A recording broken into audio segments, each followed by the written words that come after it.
welcome back to my YouTube channel.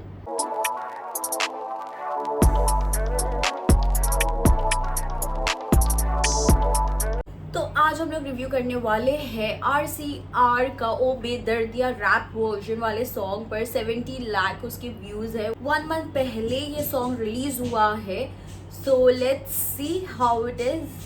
पर उसके पहले अगर आप लोगों ने मुझे अब तक के सब्सक्राइब नहीं किया है सो प्लीज कर लो यार सब्सक्राइब जल्दी। Okay let's begin.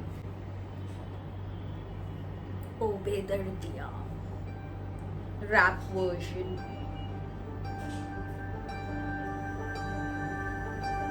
प्यार झूठा था जताया ही क्यों, प्यार झूठा था जताया ही क्यों, ऐसे जाना था तो आया ही क्यों, ऐसे जाना था तो आया ही क्यों।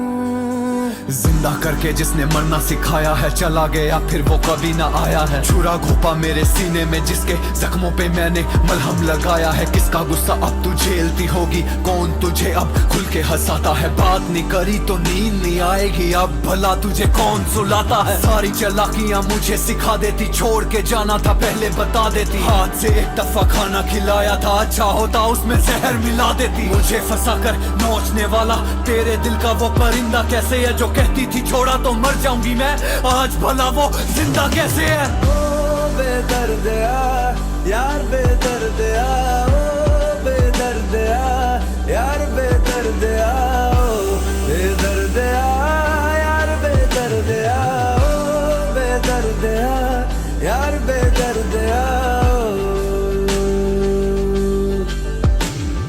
जितने आंसू मेरे तकिए पे गिरे हैं, जमी पे गिरते तो पौधा भी खिल जाता। जितनी मैंने तेरी मिन्नतें करी हैं, खुदा की करता तो खुदा भी मिल जाता। तेरे साथ जो सोची थी मैंने पलों में सारी ही जिंदगी बीत गई। मर गई मोहब्बत मेरी बेचारी, मुबारक हो तेरी ईगो जीत गई। यादों के पत्थर सीने पे पड़े हैं, सांसें लेना भी अब लगता है बोझ। हालत तूने मेरी कर दी है ऐसी के मौत मैं मांगू दुआओं में रोज। खुदा को जान तूने भी देनी है, फिर भला तुझ में कैसा गरूर है। रोती है जो मेरी हालत देख, बता दे उस माँ का क्या ही कसूर है। ओ बेदर्दिया यार बेदर्दिया, ओ बेदर्दिया यार बेदर्दिया, ओ बेदर्दिया यार बेदर्दिया, ओ बेदर्दिया यार बेदर्दिया।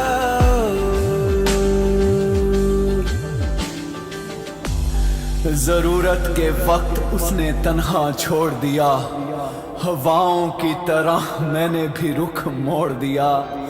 बराबरी का खेल रहा इस दफा यारो, मैंने उसका उसने मेरा दिल तोड़ दिया, दिल तोड़ दिया।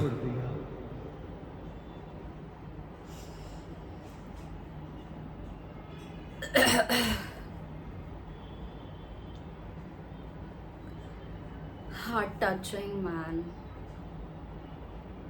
पहली बात तो I can relate completely to this song. Incredible lyrics. I have been through everything, whatever he said, everything I've gone through. चीज़ें बहुत खतरनाक हो जाती है ऐसे टाइम पर, और ऐसे टाइम पर खुद को संभालना बहुत टफ होता है। Lyrics, composition, everything is just mind blowing. It's just amazing. मेरे पास अल्फाज नहीं है, मैं क्या बोलूँ, बिकॉज ज़्यादा बोलूँगी तो मैं इमोशनल हो जाऊँगी।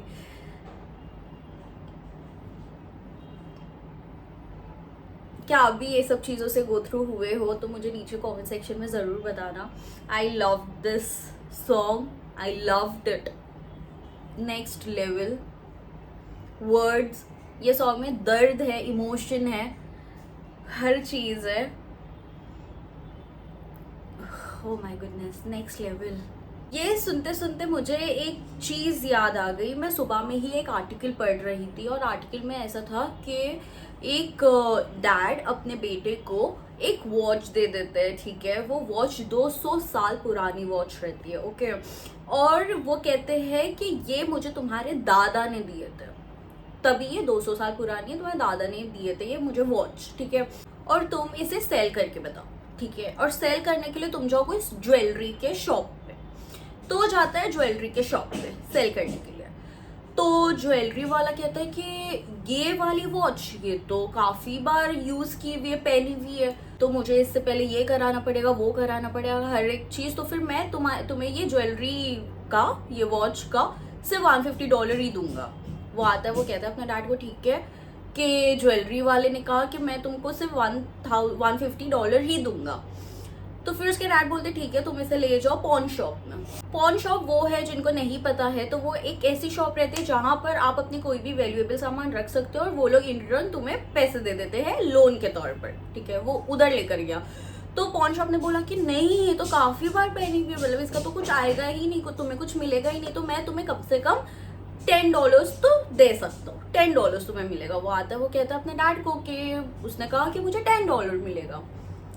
उसके डैड बोलते हैं ठीक है, तुम अब इसको लेकर जाओ कोई म्यूजियम में। वो चले जाता है म्यूजियम में लेकर वो वॉच को।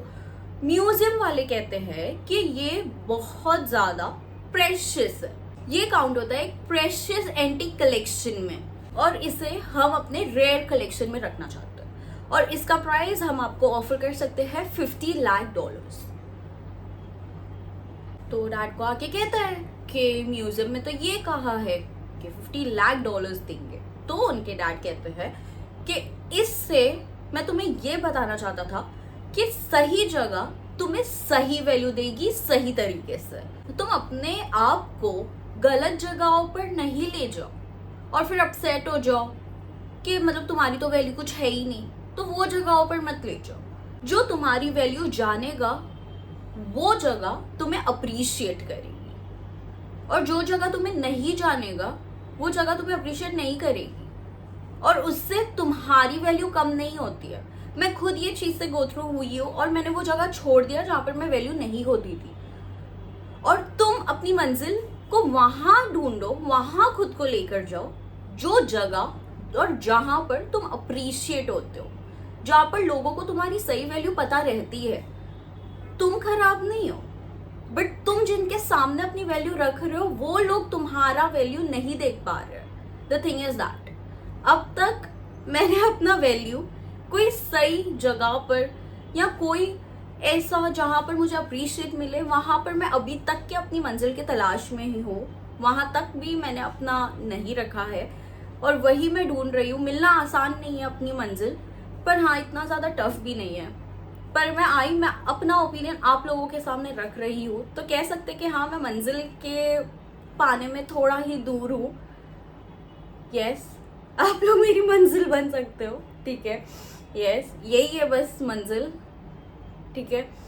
तो हाँ टफ रहता है, मेरे लिए भी आसान नहीं है, अभी भी जस्ट चल ही रहा है मेरा, मुझे नहीं पता कब क्या कैसे होगा, बट हाँ होगा तो ज़रूर, बिकॉज मेरा पॉजिटिव माइंडसेट है, और I hope one day people appreciate my hard work, fingers are crossed, इंशाल्लाह, hope one day, someday, hopefully. तो ये स्टोरी का मॉरल क्या था?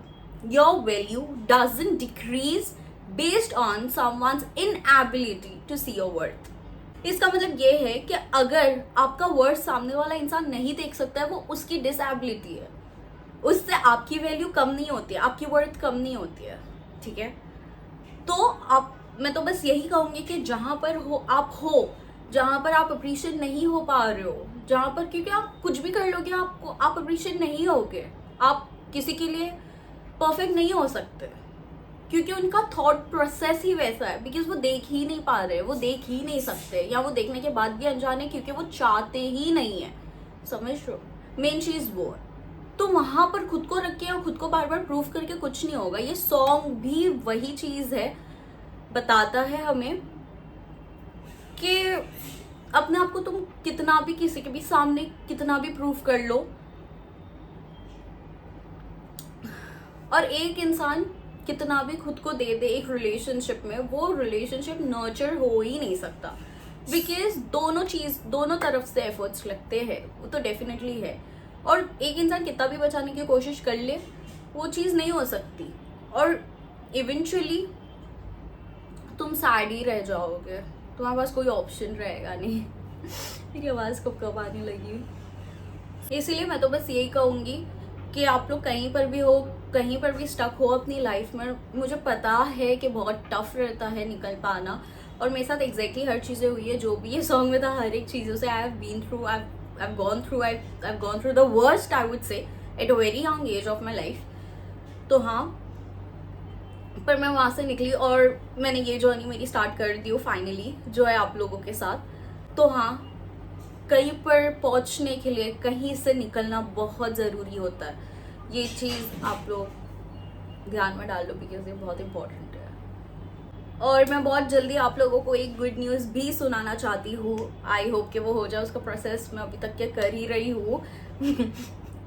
वो मेरी लाइफ का बहुत इम्पोर्टेंट हिस्सा है, मैं आप लोगों के साथ जल्द ही शेयर करने वाली हूँ वो चीज़।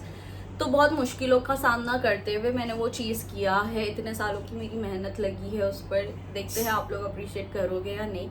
वो मैं आप लोगों को सरप्राइज़ दूंगी, जब भी वो चीज़ मैं कर लूँगी, पूरी हो जाएगी उसी टाइम पर। तो हाँ, आप लोग से बस यही कहना चाहती हूँ कि आप लोग मुझे सपोर्ट करो, सब्सक्राइब करो। जिन्होंने भी अब तक के सब्सक्राइब नहीं किया है वो प्लीज़ कर लो सब्सक्राइब, बिकॉज मैं बहुत ज़्यादा मेहनत कर रही हूँ अपने हर एक वीडियो पे, और हमेशा मैं यही कोशिश करती हूँ कि आप लोग के लिए मैं क्या नया लाऊँ, क्या नया रिएक्शन लाऊँ, या जो भी मेरे लिए जो बेनिफिट करता है मैं वो लाऊँ आप लोगों के लिए। मैं हर बार वही कोशिश करती हूँ, चाहे वो मेरा स्किन केयर का हो जाए, चाहे वो मेरा हेयर केयर का हो जाए, चाहे कुछ भी चीज़ें होती है मैं फ़ौरन आप लोगों के साथ शेयर करती हूँ, जो भी मुझे बेनिफिट करता है वो हर चीज़। बस मैं इतना ही चाहती हूँ कि आप लोग मुझे प्यार करते रहो और सपोर्ट करते रहो और सब्सक्राइब करते रहो। मैं भी एक बहुत छोटी सी इंसान हूँ जो निकल पड़ी हूँ अपना एक जर्नी क्रिएट करने के लिए और कुछ अच्छा करने के लिए खुद के लिए, ताकि फिर जो भी चीज़ें हुई है मेरे साथ वो चीज़ दोबारा ना हो और किसी के साथ भी ना हो। तो इसीलिए मैं बस खुद का कुछ ऐसा करना चाहती थी जिस वजह से मैं यहाँ पर आई हूँ, और बस इतना ही कहना चाहूँगी। अकेले करना बहुत ज़्यादा टफ हो जाता है, हर एक चीज़ मतलब खुद ही सोचना, खुद ही बनाना, खुद ही सेटअप करना, खुद ही एडिट करना, खुद ही थंबनेल करना, खुद ही डिस्क्रिप्शन लिखना, हर एक चीज़ बहुत टफ हो जाता है। बस मुझे सपोर्ट करते रहो और कुछ नहीं चाहिए। ठीक है, डन, ओके। ज़्यादा नहीं बोलूँगी, इमोशनल हो जाऊँगी। ऑलरेडी सॉन्ग ने इमोशनल कर दिया, सारी चीज़ें बाहर आ रही है, ठीक है। और नीचे कमेंट सेक्शन में आप लोग मुझे ज़रूर बताना कि आप लोग का क्या ओपिनियन है ये सॉन्ग को लेकर, और तब तक के लिए, और ये भी कमेंट करना कि मुझे नेक्स्ट वीडियो, नेक्स्ट व्लॉग कौन सी चीज़ पर बनाना चाहिए, कौन सी सॉन्ग पर रिएक्ट करना चाहिए। हर एक चीज़ मैं गो थ्रू करूँगी आपके कमेंट्स, और बनाने की कोशिश तो डेफिनेटली करूँगी ही, बनाऊँगी ही। और तब तक के लिए take care of yourself, be happy, be safe. मिलती हूँ मैं next video, bye. Coffee dates so boring. वही बातें, वही मुलाकातें. Why go on a coffee date with somebody when you can go on one with your body? Lose yourself in the aroma. Turn on each and every pore.